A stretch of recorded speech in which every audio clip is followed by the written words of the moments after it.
Is this thing working? Are we live? It looks like we're live. What's happening, everybody? Hope everybody's having a fantastic, whatever day you're watching this. Let some folks go ahead and get into live. If you're new to the show, thank you very much for stopping by. My channel is, for the most part, at least for the live shows, not much more than a background noise generator. So if it's your first time hanging out, well, you're not going to see a whole lot. I don't do a lot of screenshots or going back and forth. I mean, I do sometimes, but typically this is just me hanging out with you. We're yammering on about engine stuff, motorcycle stuff, car stuff. It could be anything. But in tonight's chat, what I wanted to talk about is vehicle maintenance. Quite frankly, I've been doing a lot of oil changes lately. And it got me to thinking that I haven't done an oil chat and I haven't done I haven't done anything on typical vehicle maintenance, what to do, when to do it, and why you're doing it in the first place. So I want to chat about that and also interact with you directly. That's something I forgot to say a little bit earlier, that my live show is my opportunity to interact directly with you. So you got something you want to share? If you want to interact somewhere down one of these things. Anyway, there's a chat in. Let us know what you're up to. But in fact, let me check with you guys. Rift is in. DM. Oh, got the bald guy with the flex and the specs. I like it. Skids is in. What is up? So what we're talking about tonight is vehicle maintenance. This is something that is kind of weird because it's the least sexy, or one of the least sexy aspects of owning a machine, whether it's your car, your work truck, your motorcycle, your quad, your side-by-side, your ATV type stuff, boats, all of these things that are mechanical have got to be maintained. And one of the weird things about maintenance, though, is that there's a ton of wives' tales out there.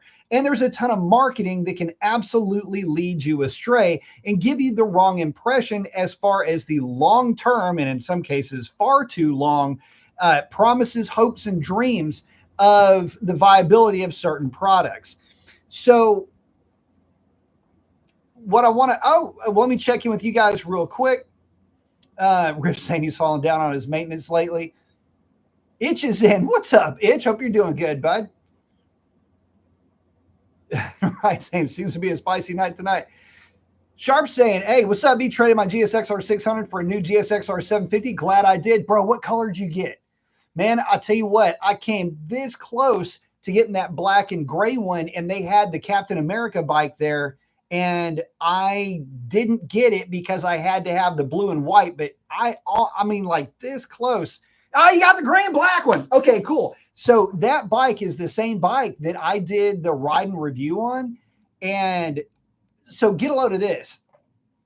That bike hit the showroom floor.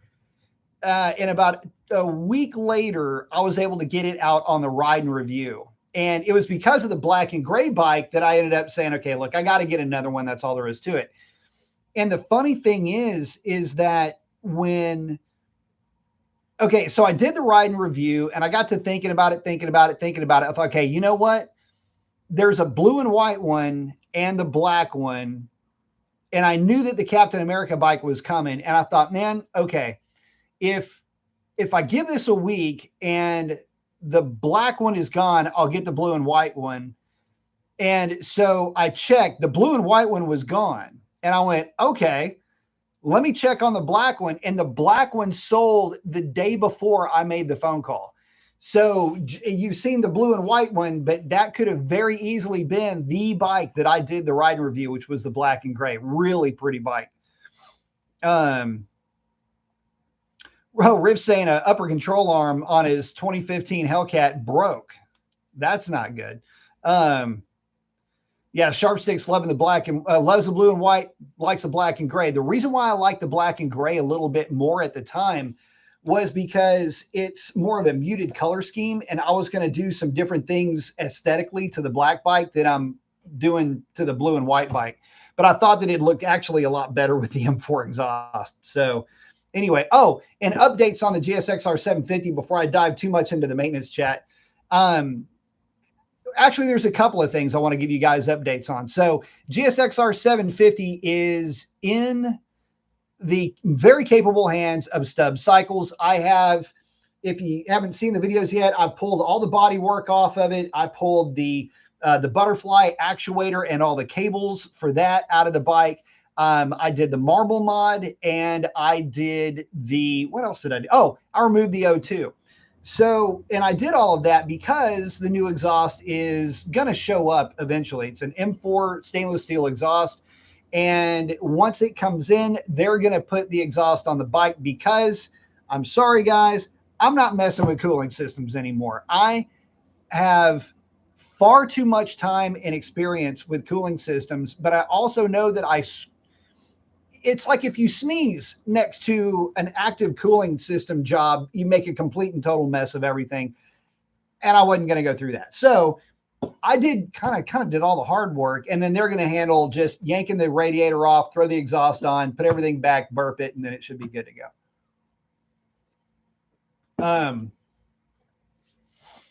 But the other thing is, I was going to tell you guys this. Recently, I pulled these Carbon Smith Velocity stacks off of the GSXR 1000. And I'm going to be putting a standalone video together. Oh, by the way, if you're new to the channel, I'll use the live show to not only let you know what's coming on as far as standalone videos, ride reviews, things like that. The Hornet 750 is coming, by the way. I'll also let you know like some behind the scenes stuff that I'm up to, the story behind the story, if you will. And if I've got a video that I can't, like, it's like writer's block, like I just get all mush mouthed halfway through a video or something like that, I'll use the live show to just kind of do that video. Like I'll do that in real time. So, it's one of those things that, yeah, sometimes videos just are super fluid and they're easy to do. And other times they're just like, I can't get through this. This is driving me nuts.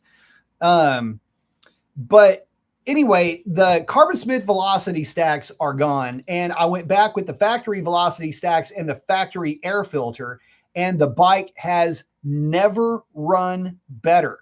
So I have some theories.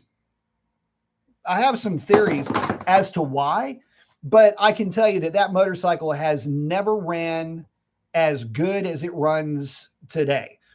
And I would love to be able to get some more time on that bike. Unfortunately, the weather report's showing it's going to be pretty nasty next week. Plus, I've got a real busy schedule as it sits. So anyway, that is an upcoming video. It's going to be the why I removed this stuff.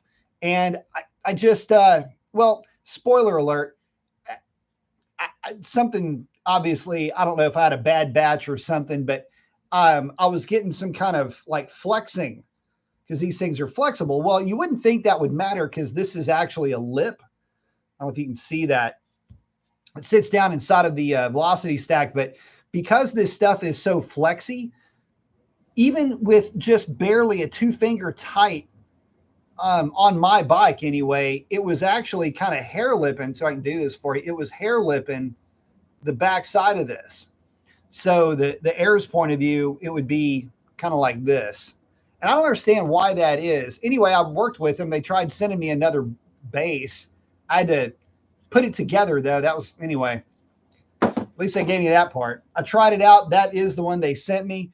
It worked fine, but then it got hot a couple of times. I pulled the airbox, pulled the tank off, pulled the top of the airbox off, and sure enough, same issue. And it was with such little torque, like I was just barely turning it. That made me kind of nervous because these aren't caged bolts. They're just kind of in there. So you're just hoping that they don't move out. Anyway, long story short, it's back to stock. So I'll get back into talking about that on a standalone video. But getting back to the maintenance chat, one of the weird things, like I say, I just got through doing 3 different oil changes, and I haven't really touched on this in a long time. I had done a standalone video just going over all the different types of oil, different weights, what to look for. And the bottom line is this: when it comes to what oil to use whatever the manufacturer recommends. Most manufacturers now, for any type of a performance application that's going to be making, and I say performance, it just means any engine that's making more than American V8 type stuff, even motorcycles, they're all around the 040, 540 range. That is the typical type of oil. You'll see a lot of 530 used now in lieu of, say, 520. I think there's some pretty decent long-term evidence that that 30 weight, that 530 is just a really good default oil. Like if you don't know what to put in your whatever it is, and it's not a Porsche that's designed to use like less than zero oil, a normal people's car, that the 530 is probably going to work. And if you're really spooked, then go 040. But anyway, use whatever the oil is that the manufacturer suggests that you go with. But at that point, I'm also going to say I would be a bit more aggressive with oil changes. So I'm going to check in with you guys. I'm going to start getting into my experience with oil change intervals, transmission change intervals, diff fluid change intervals, all that stuff. We're going to talk about that. Let me check in with you guys real quickly, though. Let's see. Oh, Skid's talking about thinking about getting a bike.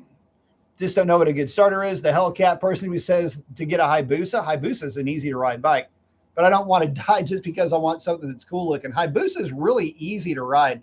Look, start off with something small. Do you like sport bike? Here's the thing. You got to, and this is a very fluid question, but it's one that you've got to be real honest with yourself. What are you into? Are you into cruisers? Are you into sport bikes? Are you into sport naked bikes? Do you like sport utility motorcycles? Like, what they call an adventure bike? Are you into whatever it is that you're into? Go test fit them. Make sure that what you see that looks cool fits what your brain wants to do on a motorcycle.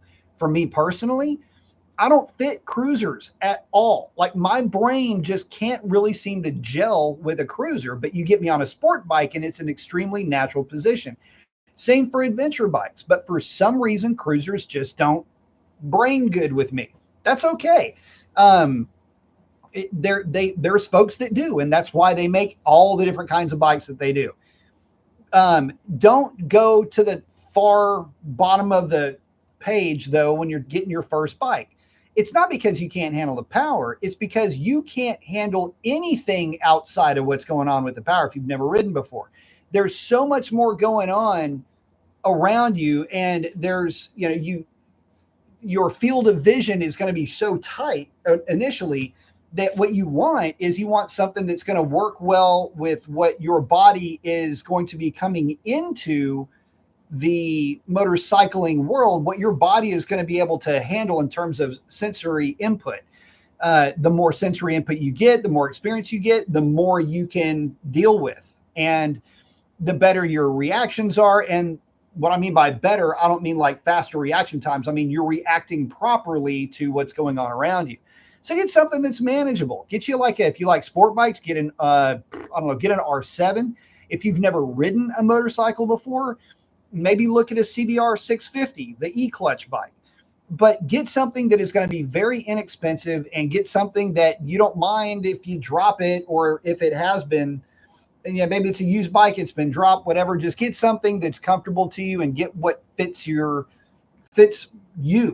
Don't just go, Busa, you mentioned Busa. Busa is a great bike, but it's a big old bike. It's not just fast. It's very comfortable. It's very rideable. It's extremely easy to ride, matter of fact. But the big problem with the Hayabusa is that it gets to speeds that your field of vision will just absolutely shrink down to when you're starting out. Now, for me, if you watch that riding review of the Busa, I mean, that's me just riding the bike. That's total, just like me and you talking. I've got a full field of vision. Everything's great. So again, kind of weird stuff when you start getting on bikes. Things get weird. See, Rift and Skids hanging out. Let's see. Ninja 400 goes to 12 grand. Ninja 400, I don't know that is you could maybe make a case that that's a beginner bike. But, I mean, I'll put it to you like this. Ninja 400 would make for a hell of an endurance bike. But any of the smaller sport naked bikes would be a good place to start. I'll tell you a great starter bike, Rebel 500. That's another real good one too. All right, so let's get into the maintenance thing. First things first, again, oil changes. I don't really care what brand oil you use. If you're using a synthetic, it's going to be pretty good, and it's going to be fine enough for the service window that you're looking at, which is I never, ever, ever go over 6,000. Check that, 7,000 miles on an oil change. Buffy will go 7,000 miles, but between 6,000 and 7,000 miles, I am going to get the oil changed somewhere in that range. I won't let it get to 7. Not if I can help it anyway. Let me tell you the reason why. When you start to look at modern oils, the big issue that you look at is how are you driving the vehicle? Well, I guess this is with any oil, but how are you driving this vehicle? And the harder you drive it, the harder you have to maintain it. I'm fairly hard on equipment when it comes to vehicles. And so I've learned over the years that as long as I maintained them, everything was fine. It's when you start to believe the hype behind some of the oil manufacturers saying you can go 10,000 miles or you can go 15,000 miles. That's not exactly accurate. I mean, it's true if the vehicle is being driven continuously on the highway at low load and at low RPM. At that point, then yeah, the oil will probably not be broken down as well or as much as it would be if you are making a lot of short trips and those trips are wide open throttle hits. There is a huge difference between those types of driving styles. And to best maximize your vehicle's long-term survivability, you're going to want to make sure that you are changing oil at about 6,000 RPM. No, 6,000 miles, because the higher the RPM you run, the more heat you introduce, the more you're going to shear the polymers that are in that oil. Modern oil has got a lot going for it, but it relies on the strength of those polymers. When they start to break down, the oil starts to break down. And it's really more about RPM and load than it is anything else. So I get what manufacturers will say. You can go so many thousands of miles, 10, 15, 20, whatever. But just know that you can't. They can in a controlled environment with vehicles that are sitting on rolling roads that are parked at 2,200 RPM and are allowed to run for a month straight. It doesn't really work like that in the real world. And the problem is a lot of people buy into it. So as far as oil changes, I always recommend going full synthetic. Yes, I get it. It's more expensive. A synthetic blend is typically just as good. A synthetic blend for a daily driver, just fine. But if you've got a performance application, you need to be going with the full synthetic. Again, we're working with shear bond. We're working with the actual breaking down of the polymers under high load temperature and RPM. Take my word for it. You're going to want to go that route. I've seen it go the other way, and that's where guys start to get themselves into a lot of trouble. And they'll start to believe the hype, and then they wonder why their vehicle is underperforming or it's getting poor fuel economy, whatever. That's the reason why. So I've killed that point. Let's go on. What about something that you probably never think about? Well, we'll get to the transmission in a minute. What about brake fluid, though? Here's the thing. I promise you, if you're driving around in a car, you've probably never swapped out brake fluid ever. If you've ever swapped out brake pads, you just swapped out the brake pads. But the reality is I would always recommend when you swap out brake pads, bleed that system. So if you're doing the fronts, and you should be doing the whole set as a set, bleed your blade, bleed the brakes, perform, bleed your brakes. The thing is that brake fluid is hydroscopic, which means it loves it some water. And because of that, over time, even in very well sealed systems, you can still get some moisture infiltration. And the good thing about bleeding the brakes and going through the motions of doing all of that is that, number one, you keep the bleeders working. That's a big part of that. It's really more of the exercise than anything else. But two, it allows you to inspect whatever is going on around that area. I mean, you're already replacing the brakes, so you're going to see if you've got anything going on, weird bushing problems, whatever joints are joining up, whatever. It gives you an opportunity to inspect that as well. If you have greasable joints, it's a good opportunity for you to grease those.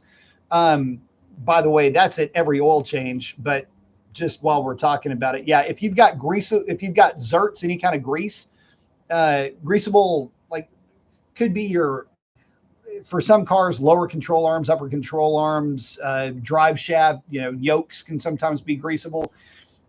Always give it just a pump, just to check, just to make sure you've got a workable zert, that all of that's working. But I didn't mention that for the oil changes, but that's what I would do with that. But getting back to it, the brake system, yeah, whenever you put brake pads on it, and it doesn't have to be any big deal of a flush. It's just a situation where if you do it, you'll know that it's been done.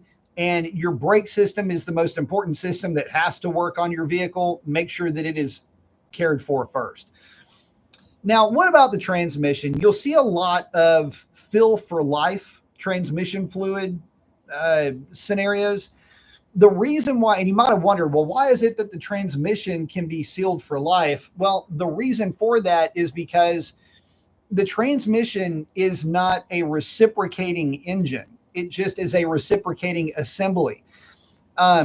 It does what the engine tells it to do, but it's not exposed. The oil is not exposed to the heat. It's not exposed to any kind of the combustion process at all. And so it's doing a completely different job. It simply is nothing more than hydraulic fluid. And in this case, you've got a fluid coupler, and then that's it. Some solenoids, you got some clutches that have to work. But when is it a good time to change out your transmission fluid? I got news for you. The fill for life transmissions, sometimes that's exactly okay. It's fine. That oil is never going to break down. It's a very expensive synthetic, at least in the ZF transmissions. And the whole idea is just to make sure that there's some type of that fluid in the transmission. Give you an example of that, Buffy, and by extension, every other truck in the fleet, which at last count now is down to 14 or 17 trucks, they all have fill for life transmissions, and none of them have ever had the transmission fluid changed. And all of them have over 200,000 miles on them. So is it a good idea to change fluid in the transmission? Well, that's something that only your dealership can answer, unfortunately. For some high performance applications, yeah, it might be a good idea, but just keep in mind that I've seen Hellcats with 100,000+ miles on them that guys have literally forgotten that you could change the oil in the transmission on those cars, and they run just fine. Now, if your service interval calls for a fluid change, stick with that. But just remember that your owner's manual is going to be the best source of when to address transmission, differential fluid changes. But for your trans, the lubricants changed quite a bit. And in this respect, you might be able to stick with what the owner's manual says. Now, there could be two different maintenance intervals for your transmission, just like there typically is two different maintenance intervals for your oil, engine oil. And one will be normal. The other one is extreme. If there is ever an extreme scenario, change the transmission oil at that extreme scenario interval. And that's kind of my take on all of that. The other thing is a lot of these newer transmissions, here's kind of the funny thing. They have massive filters and a ton of fluid in them. So you might think, man, back in the day, we had to change, it was like every 30 or 50,000 miles. Yeah, but things have changed quite a bit with transmissions. So anyway, that's my take on that. And like I say, we've got trucks in the fleet that are beaten to death, and they still haven't had the oil or the diff fluid, for that matter, changed. Now, let's talk about diff fluid. Here's another scenario where it can be a little bit frustrating to a lot of folks that are old school. If you've got an open differential and your original fluid fill is a synthetic differential fluid, it's kind of like your transmission. The dealership, or I'm sorry, the dealership may even say, look, no, that's fill for life, or a severe duty is every 50 to 75,000 miles. I can tell you that none of the trucks in our fleet have ever had the differential fluid changed or checked for that matter. None of them are limited slip differentials, though. They're all just open diffs. And for a lot of guys, if it ain't leaking, they ain't peaking. They're not going to have any reason to switch out that oil. Again, I would say realistically, though, 75,000 miles would probably be my bet. But if you've got a limited slip differential, I am real strict with those. Any limited slip differential at 45 to 50,000 miles is going to get swapped. And if I'm racing, it's going to happen about every 25 to 30,000 miles. So just keep that in the back of your mind. It's incredibly important with limited slip differentials because those have clutches. Those clutches, when they go to bind up, bind up's the wrong word, when they go to come together, the problem is this: you still have shear issues even in diff oil. So limited slip, that's why you're swapping it out. You're swapping it out to make sure that everything stays the right viscosity so that everything is working the way that it should.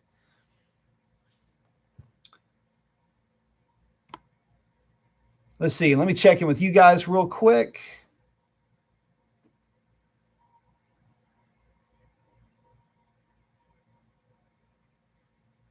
Let's see. I just blasted past everybody. Skid saying a mechanic once told him either you change training oil regularly or not at all. That is kind of true.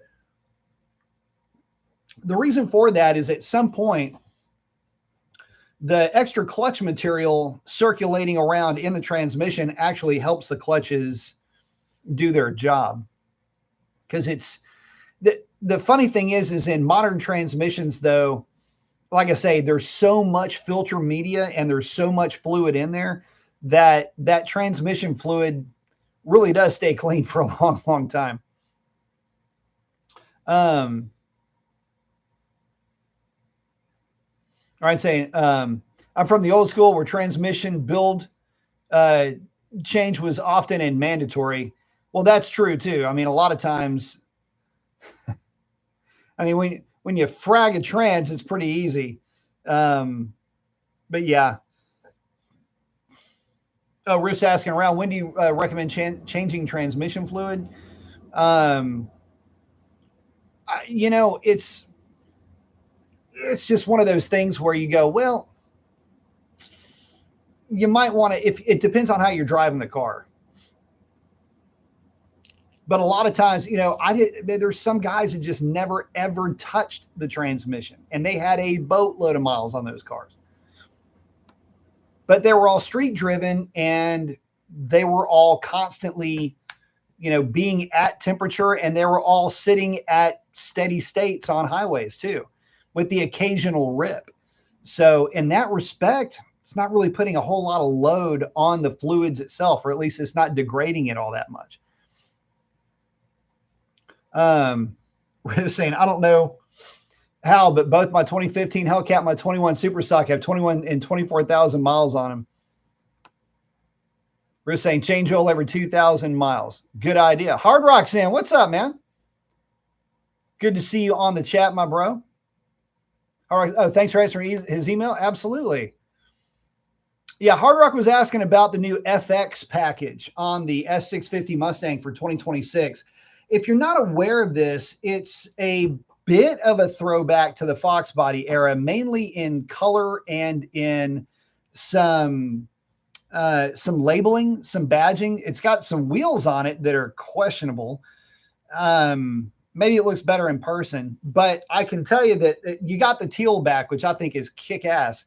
But yeah, all the S650s, you've got the option to have the Fox body dash in the LCD screen. So that's pretty cool. Um, we're saying it's amazing when looking at how a transmission is built that you really don't have to change the fluid all that much. Well, the thing is that you've got, again, these modern transmissions, the way that they're put together, have got a lot of filter media, but the other side to that is they have a lot of fluid in them. I think the HP 70 and HP 90 is like 11 or 11 and a half quarts of some very expensive fluid. So there's a lot of volume there to deal with whatever type of wear is going on. And we think about that. I mean, do the math. You got 11 quarts of transmission fluid that never sees any real, well, it doesn't see any, I was going to say real heat. It sees heat, but it doesn't see heat the way that engine oil does. And you've only got 7 quarts, 6.5, really, 6.5 to 7 quarts that are dealing with that engine set of challenges. You've got more than double that dealing with a much cooler and much more thermally stable, by comparison at least, environment.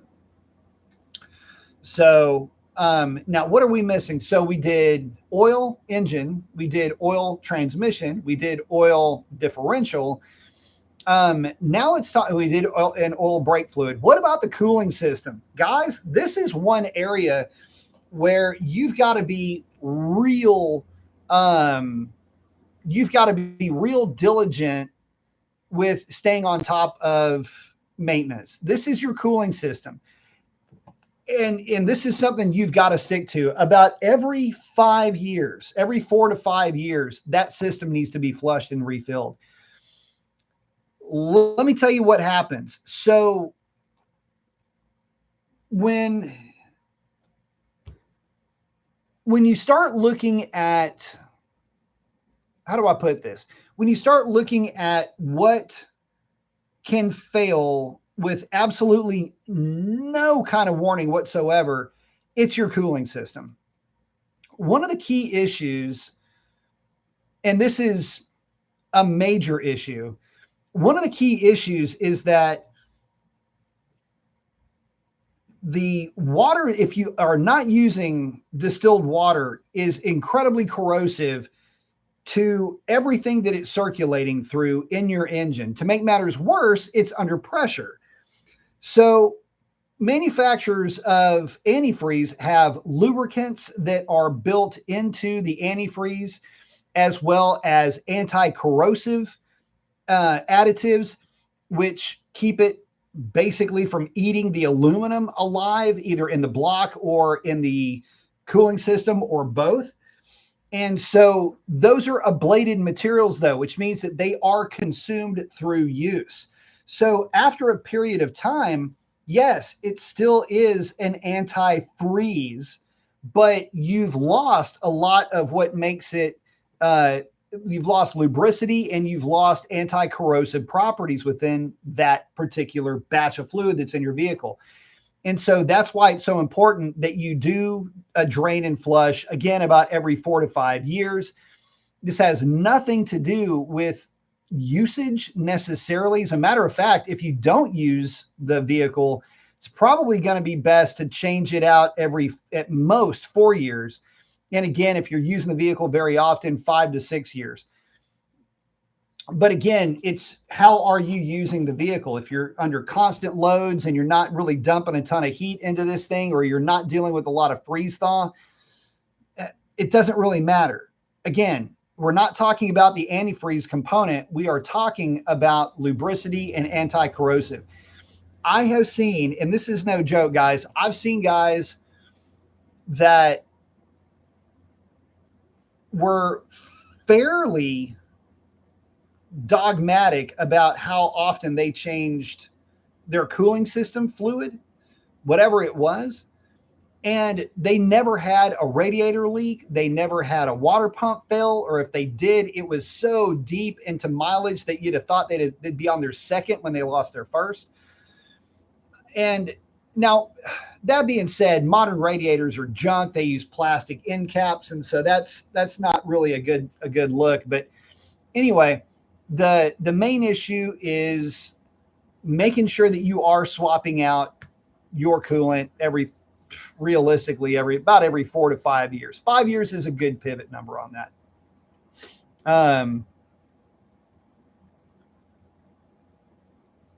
Ryan's asking thoughts on the manual transmission fluid. Skid's saying I've had I don't have any ads showing on my side. So is it throwing in ads? Must be something new with YouTube. They're always trying to figure out a way to do that. Riff's asking, what's your opinion on why the new Mustang has not really caught on as much as people thought it would? There's a big reason why it hasn't caught on the way people thought it would. And it's actually a two-part answer to this. The first reason is the cost of the damn thing. Realistically, that car is going to cost you $50,000, and $50,000 in today money is a year's salary for the average fella that's out there working. That's a lot of money. And the other side of this is, I mean, a bare minimum of 50,000, and guys just can't really afford that kind of car anymore. Or they're not going to go out on a limb and stretch themselves to a limit to get to that anymore. A lot of guys are just falling away from the hobby, so to speak. The other reason, though, because I just used the word hobby, is that it's not tunable.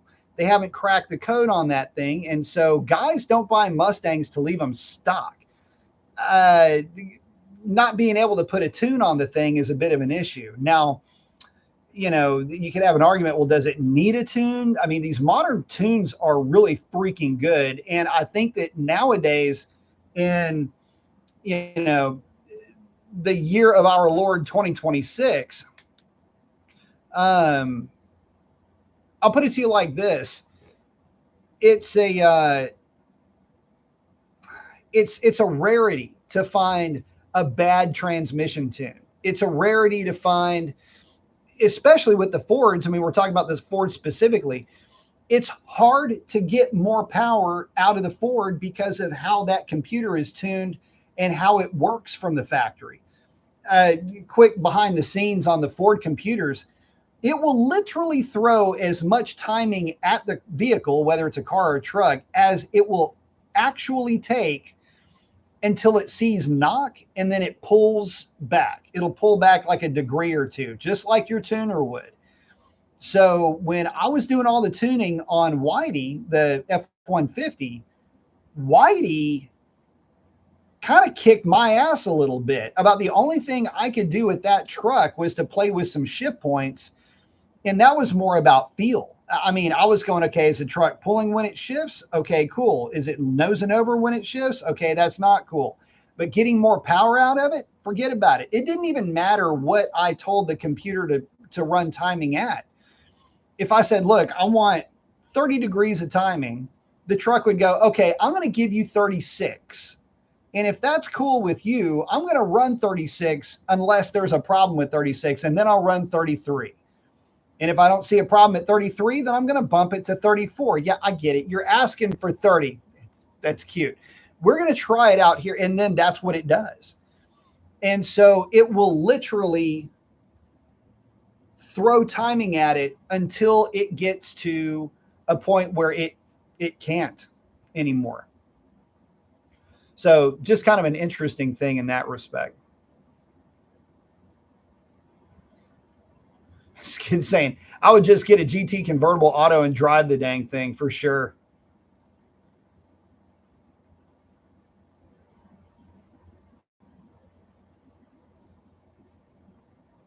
This kid's saying 4.5 seconds, 0 to 60 is pretty dang quick. I would agree. And that's another thing. Everything nowadays is fast. I mean, it's real fast.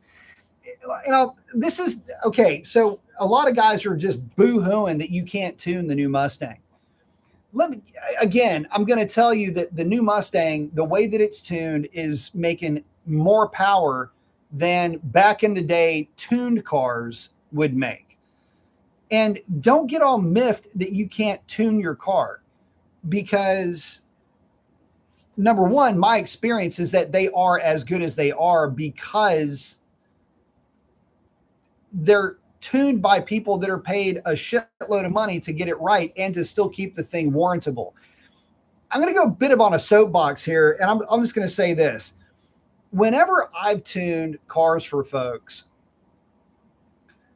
and let's say another like car made more power for whatever reason on a different, usually it's rarely on the same dyno. For one thing, I've got to remind them that you don't race cars on a dyno, number one. Number two, my cars made the least amount of power on every dyno I've ever run any of my own personal vehicles. I've had the lowest horsepower out of everybody. However, I've been the fastest through the quarter mile. I've beat these other cars in roll races. The list goes on. My world record holding, national record holding Hellcat was nowhere near the highest horsepower variant of that package out of Pite's Performance in the last 6 months that I was working there, putting the tune on the car. Go figure, right? And you can't say, oh, B. Mason, it's the driver. Yeah, look, they're all fast, okay? And they're all really good. But when you start to get down to these nth degrees of improvement, you know, you got something that's making 400 horsepower to the rear tires and you're getting geeked about making 406. Look,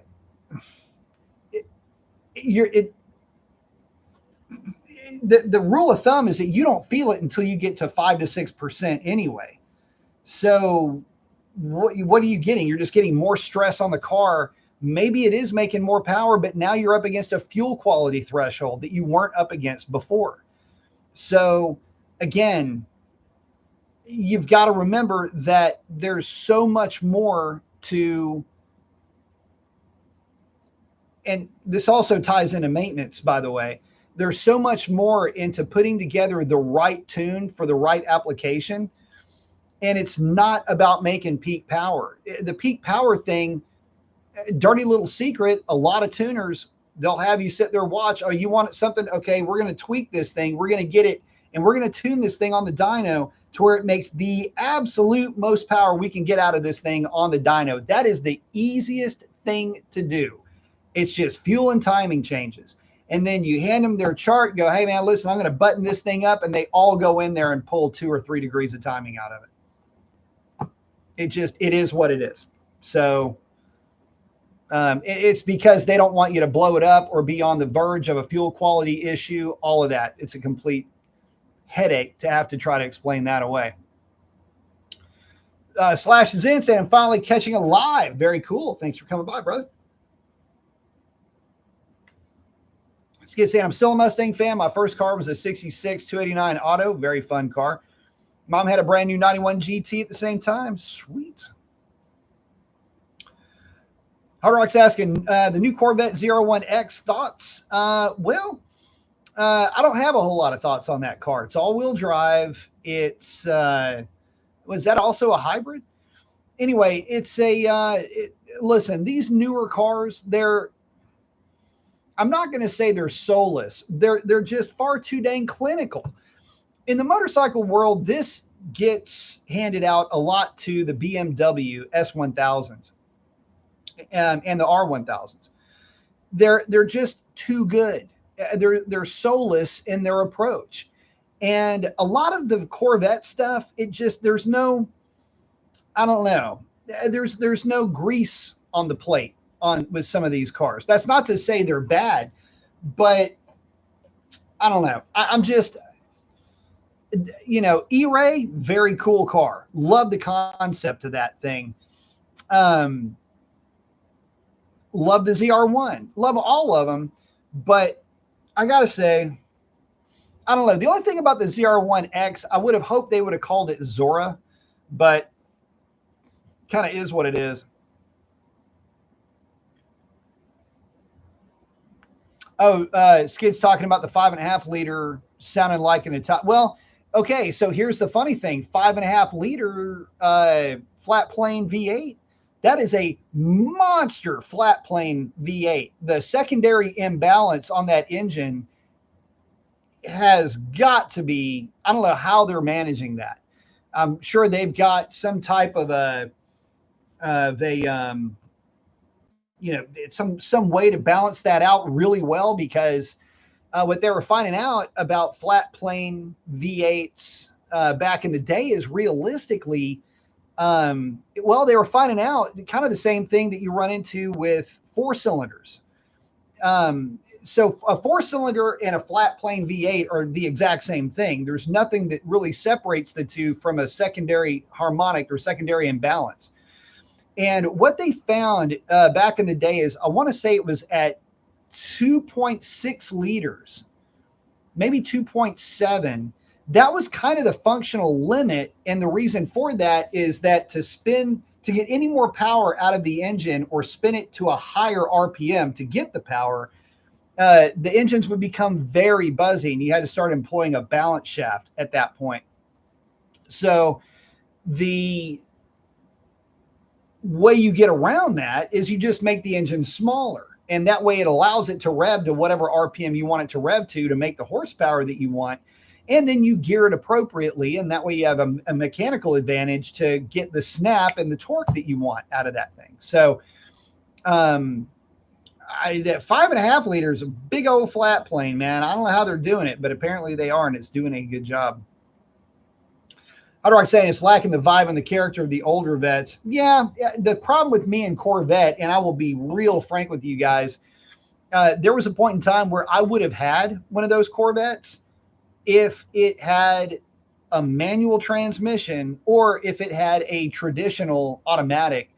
Not to say there's anything wrong with a DCT, but what I do know about that setup is that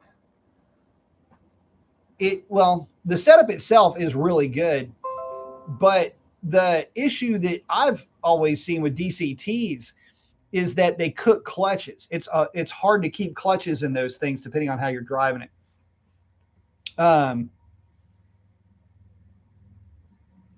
Skin saying, I can't with the new stuff. I'm a grandpa now, and it's really starting to show my attitude towards so many things. I get that. But yeah, man, I mean, it makes it hard. I'll be real honest with you. It makes it really hard for me to gel with modern vehicles. Some I do just out of sheer principle. You know, there are certain vehicles that just lend themselves really well to having 6-cylinder turbos. Other vehicles, it's not really appropriate for the platform. You know, there's some things that, that kind of just need a V8. It just matches, you know, it's kind of like it's the wrong accessory for the suit that you're wearing. You know, it's like wearing a very well-fitted suit, right? And very just nice cloth, all that. But then you got some like cheap, cheesy bow tie.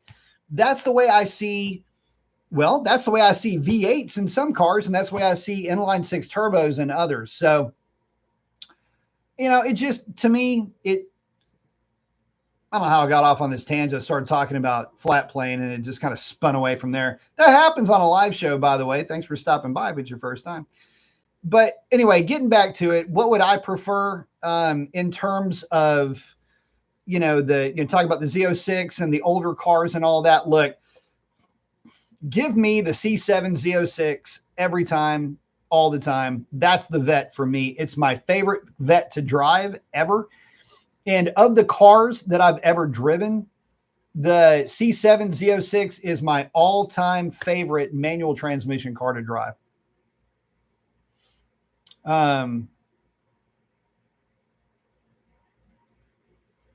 Let's see.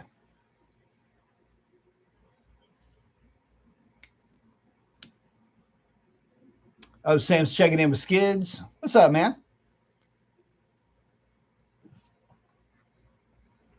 Sam saying truck needs inline 6 NA gas and inline 6 diesel. I'll tell you what. So down here, the whole boxy Chevy C10 thing is just everybody's tired of it. Now they're moving to OBS Fords finally. And you know what the hot truck is right now? Like the I can't live without you truck down here is an OBS regular cab short bed 300 inline six with a 5-speed. Believe it or not, those trucks are getting more love than the 302 with the AODEs right now. Go figure. That, by the way, is so my stepdad, what year was it? 91?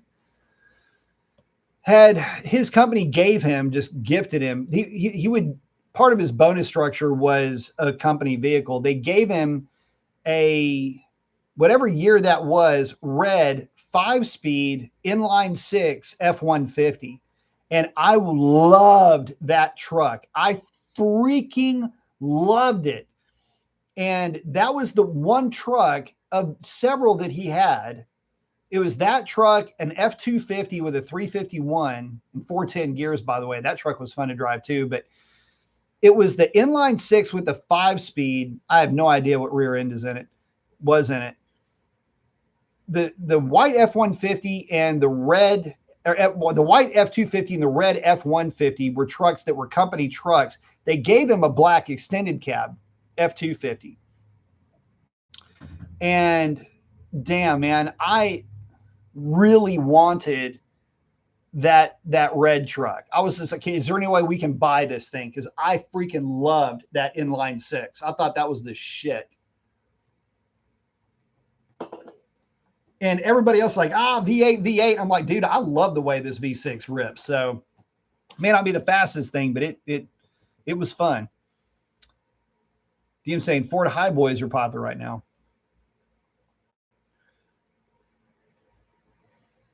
Oh, Fat Fender Garage sells a kit for those wanting to coyote swap your OBS F-150. I tell you what, the thought would cross my mind to do something like that. Yeah, that 300 i6 was a great engine. I loved driving that truck. That's another one where all you have to do is maintain it. Just barely stay on top of maintenance with that thing, and it will run indefinitely. And they're strong as shit too. That's the other thing. In fact, I had driven a buddy of mine's 302 truck, and I mean, the truck had higher horsepower, but around town, I preferred the 6. DM saying, I can't touch a K5 Blazer right now. Brother, ain't none of us touching that rig. Dude. I know where there's one sitting for sale. That Dart still hasn't sold, but we ain't talking about darts right now. The K5, God dang, dude, those things think I don't know. I would love to get my hands on a K5, but I don't know. It's just, I'm kind of over it in a way because they got so expensive. And to me, that was more heartbreaking than anything else. Like, you break my heart, I got to move on. Skid saying, I've driven many years ago the 306 cylinder. It pulls really freaking hard. Dude, I had a riot with one of those trucks. I mean, if I would love to get my hands on one of those 6-cylinder trucks. You can pick them up for like nothing. And just have the truck, have it stanced just right, 5-speed truck with, I don't know, 373 gears, and just have something that's stupid to drive around. Now, Smoking Hot would not let me get a 6-cylinder. I will tell you that right now. Bet your ass, if I were to get an OBS Ford, it would have to be a 302 with an automatic. And that's just so that it would do long smoky burnouts once I was done with it, doing the coyote swap that I would probably have to do. But I was saying the GM43 is a joke in comparison. Yeah, I don't know why Ford went away from the 300. That is a smoking kick-ass engine.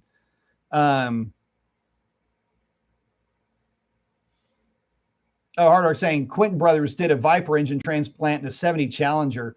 Man, there's people that have put Viper engines in all kinds of stuff, and I just,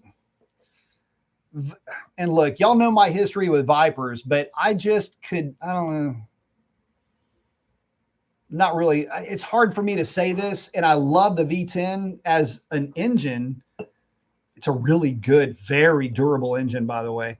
It wouldn't be my first engine for a swap though.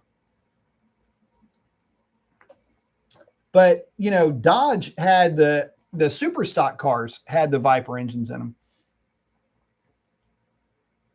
DM saying, I'm with you on that, B. I can't afford the nostalgia, bro. High five you on that one, man. I can't afford it anymore. Look, I just did a video today, as a matter of fact. Let's see. I did a quick video with the well, it's not a quick video, but it's just me driving Foxy. And because I haven't done anything. I haven't shown you guys. I haven't taken y'all for a ride in that car for a while. And I was going, damn, man, I'm slacking. It's time to get this car out and get some fresh gas in it and, you know, get some air through the thing. And man, you know, I drive that car and nothing from a nostalgia point of view is going to make me happier than driving a Fox body Mustang, because everything that's nostalgia that isn't a truck, I suppose, is going to be the same thing. I'm not really going to get any new, fun, exciting experience out of driving something more or less powerful, better or worse power to weight ratio than the Fox body. I've already got that. So what's to get, right? But man, I wouldn't mind building a truck. I would love to do an OBS Ford. I guess for me though, again, I just can't afford it. I can't afford the nostalgia. I can't afford I just don't have the time for it. I've got other things that require my attention. And oh my gosh, man, you start diving into one of those things. The good news is that they're crazy easy to work on. A Chevrolet engine makes working on a Windsor motor like working on a freaking nuclear power plant. Chevys are crazy easy to work on. But yeah, anybody with a K5, if the doors still are attached to the cab, they think it's worth 10 grand. And it's just, in fact, and I just did this is kind of funny, a video about classic bikes, you know, what to look out for. And, you know, when you're looking to buy a classic bike, the same principles would apply to a classic car though. But the problem is that nowadays, you know, folks, or at least it was like this, folks were asking ridiculous money. I was just on Marketplace last night and a little bit this morning, and the price of a lot of the cars that I was looking at a couple of years ago have dropped. I mean, substantially dropped. Some of them have lost 60, 70% of what they were asking for initially. Thought that was pretty interesting.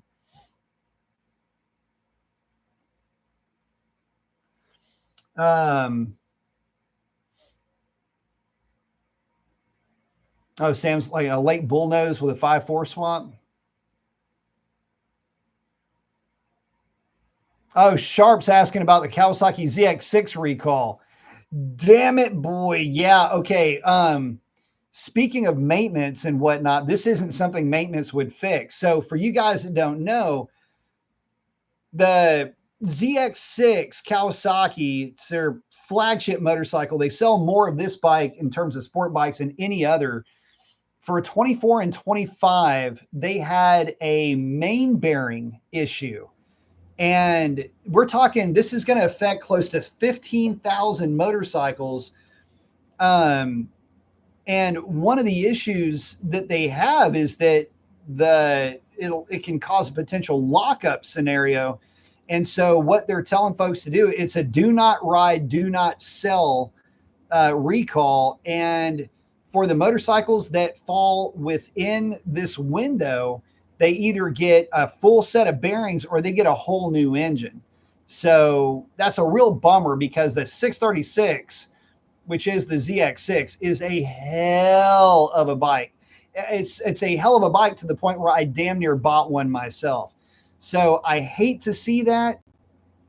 But look, these things happen.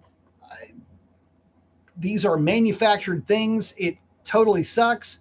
Definitely would wait until 2026, the actual calendar year of 2026.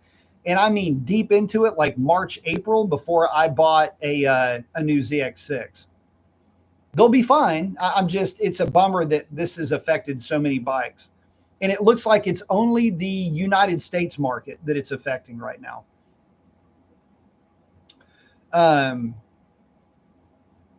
This kid's asking Ford engine question. Was it a myth? Are the 4.6 and 5.4s on the F-150s difficult to change out the spark plugs? They were, especially the passenger side rear was a freaking nightmare to change out. Yeah, I wouldn't. That's the one main reason why I would not get another 5.4, another Lightning. But I had to change out plugs. And if you get an early 5.4, those are the 4-thread. I think it was 4-thread. Y'all can correct me. Anyway, mine shot the damn spark plug out of the cylinder head. But